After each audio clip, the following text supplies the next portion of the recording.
summer 2004 and a murder which shocks the country. A middle-aged couple are shot dead in their bungalow in a quiet seaside town on the east coast. More shocking still, it has the hallmarks of a gangland execution.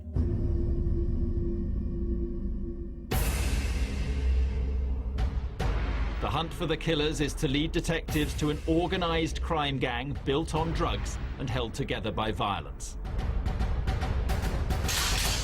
They killed people, they tortured people, they terrorised people. The #1 murder suspect, seemingly untouchable gang leader Colin Gunn, overlord of a tough council estate. Dozens of police operations have failed to find evidence to bring Gunn to court, and he has spies in the force. We've been working on it, nothing's come of it, got no evidence. This was just, the ultimate betrayal. Will this double killing give detectives the ammunition to put an end to gun law?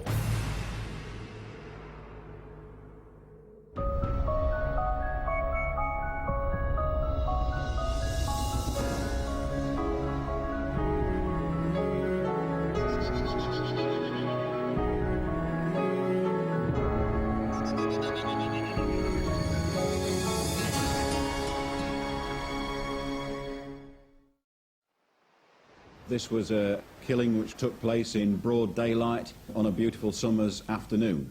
Whether or not you would describe it as a professional killing, I've got to try and keep an open mind about that. I'm still awaiting results of tests that are still going on down at the scene. But from the outset, detectives knew that was exactly what they were dealing with.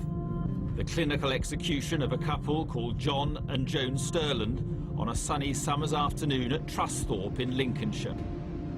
Was carried out with chilling efficiency by killers aware of the forensic clues they might leave behind. The brutality with which it was executed was extreme. It's horrific. Neighbours were shocked to learn later that the Sterlands were in hiding in fear of their lives. They had been on the run for months, had declined places in the witness protection programme and opted instead to find their own safe haven. The events leading to the shootings had begun a year before, 80 miles from the murder scene.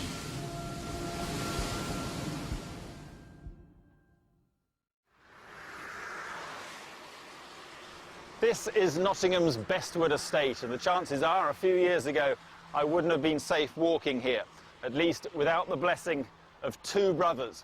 Colin and David Gunn ran this place, some thought pretty well, keeping crime off the streets, giving presents to the kids and handing out cash to hard-pressed families. Nobody dared to ask where the money for the handouts came from. The Gunns held the estate in a vice-like grip through a mixture of gratitude and fear. In the 1990s, the brothers had risen through the ranks from petty criminals to underworld figures, a rise largely unchallenged by the city's other criminals because they kept to their own patch. They're estate boys, aren't they? That's their life. That was their little domain. That was their comfort zone. I spent more time with Dave, and the time I spent with Dave was, it was always laughing a joke. And if I'd got a problem, I'd say, hey, Dave, help me out, because he's a lot bigger than me, you know what I mean? But it was great. If you're tough in that place, you get a reputation. You might get a reputation as a fighter. But if you're tough and you've got a gang, you very, very soon are known by everybody, because if they cross you, they cross everybody. They cross the whole gang. The Gunns' gradual move from petty crime to organised crime meant that the brothers were the law on the Bestwood estate. You crossed them at your peril. He doesn't have to physically intimidate anybody or beat anybody. Just his presence lets you know that, you don't fuck about with this geezer. He's a big lump, you know what I mean? Only a fool would mess about with somebody like that. If you were somebody at Bestwood and you'd been burgled and you didn't like it, you'd go to the Gunn and say, hang on, I've been burgled, this isn't very nice, what are you going to do about it? They obviously would present you sooner or later with your property back, and the burglar would get probably a good hiding for his troubles. Many stories circulated about the gang's brutal reputation. We were aware of an incident of retribution during our investigations where a man who owed Colin and David Gunn money was taken to address on the Bestwood estate, where he had the fingers on both hands broken with a wheel brace. People had heard all the stories about fingers being chopped off, nailing people's hands to wooden benches. It's the behaviour of people who want to retain control of their environment and clearly their own organisation, and the way to exert control is to keep people in fear. Colin and David bought the loyalty of young people on the estate primarily by showing them what they could have. They see Colin driving around with a personalised number plate, you know, big Gun or Power.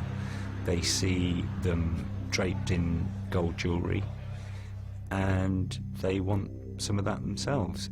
The height of luxury is to get a bigger gold chain to go around your neck, is to get a car with personalised number plates on it, is to have a caravan on the East Coast, is to go to Benidorm for your holidays. It's all right having money, it's how you use it. In 2003, John and Joan Sterland were living in Nottingham, ordinary law-abiding people who didn't want any trouble. The same could not be said of Joan's son, a local hard man called Michael O'Brien. O'Brien was not part of the Gunn gang and showed them neither respect nor fear. One night at the end of August, he got into a fight with Colin Gunn's nephew, Jamie, at a local pub. O'Brien decided to take it further.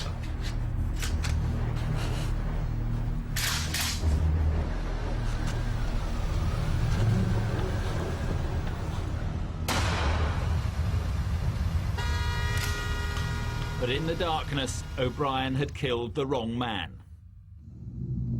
Marvin Bradshaw was a totally innocent victim of that shooting. He was in the wrong place at the wrong time. Present in the vehicle when he was shot was Jamie Gunn, who was a nephew of Colin Gunn, who we think was the intended victim. It was a crime that Colin Gunn took personally, an attempt to assassinate one of his family. Police had to find O'Brien quickly for his own sake. We had to find him as a matter of urgency. And, you know, I'm aware that Colin and others were looking for him. It took just over a week to arrest Michael O'Brien. He was now beyond the vengeance of Colin Gunn. Not so O'Brien's mother, Joan Sterland. As she and her husband enjoyed a quiet night in, they received a visit.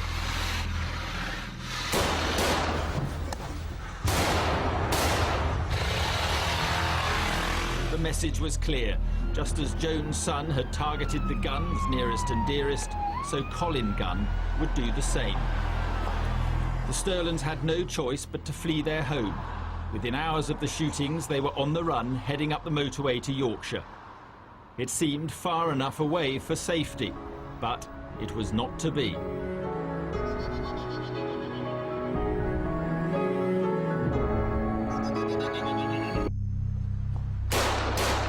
A middle-aged couple are running for their lives from an organised crime gang. Its leader, Colin Gunn, intent on vengeance. John and Joan Sterland have done nothing against the gang, but Joan's son has. He's tried to assassinate a member of the Gunn family. Colin and David Gunn cultivated their criminal empire on a large council estate in Nottingham. Whilst their influence over the estate grew, at the start of the new millennium, the police were preoccupied with a different problem, an epidemic of shootings in the city. A turf war between black drugs gangs had earned Nottingham the tabloid tag of gun crime capital of Britain. Nottingham was effectively becoming a war zone. Every day, you know, another shooting. Firms started to notice they couldn't get candidates. University admissions were going down. Nottinghamshire was a shire county, unused to this kind of criminality. You know, all eyes were on Nottingham.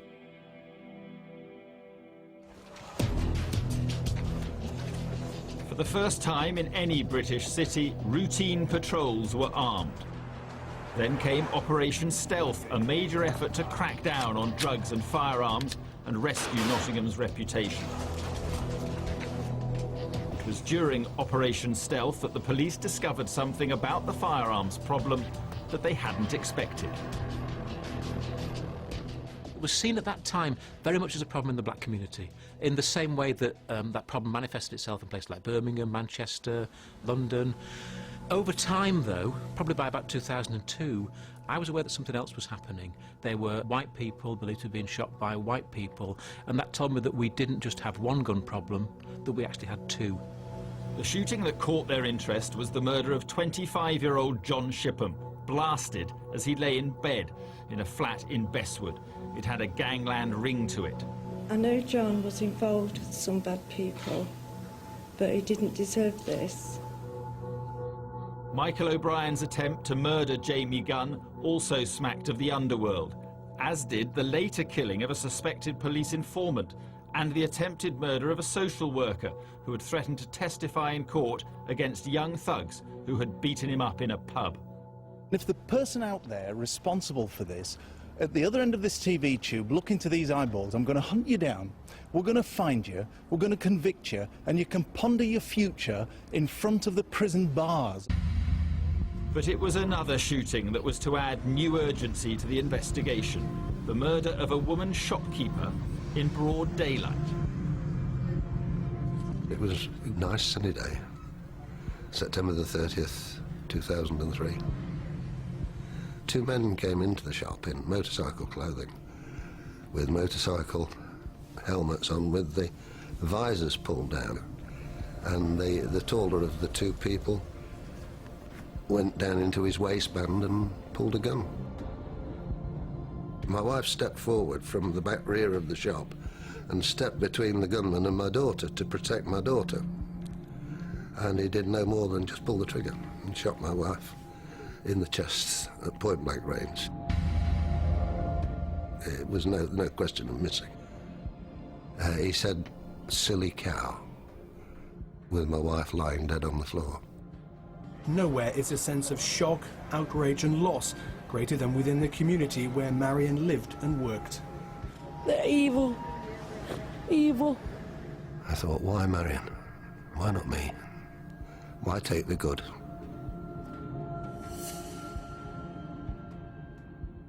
The shooting of Marion Bates shocked so many people. It was different, something we'd never experienced. It took violence to another level. The shootings had been drug-related. This was an innocent woman going around her everyday business. Police suspected a link between the botched robbery and Colin Gunn.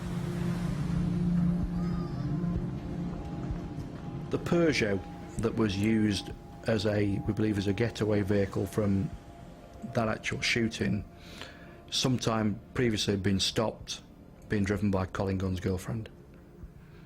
That was how we believe it was linked to Colin Gunn. You can't sit here and say Colin Gunn murdered or was involved in murdering Marion Bates, but I think what you can say for absolute certainty is he created a climate, he created a backdrop against which that was possible. A chief suspect for the murder was a member of the Bestwood gang called James Brodie. But immediately after the killing, Brodie had vanished. Had he caused too much trouble for the city's underworld? As you can see, there's a great deal of activity in the background where we've moved a container and we will shortly start digging and exploring that area.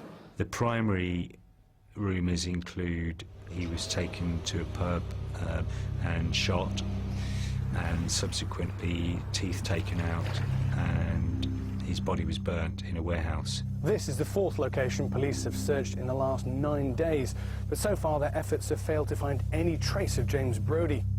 Another rumour, very similar, was taken to a farm somewhere and was fed to the pigs. The rumours about what happened to James Brodie are just that, rumours, but they're not out of line with the way the underworld deals with its own. If he's going to put the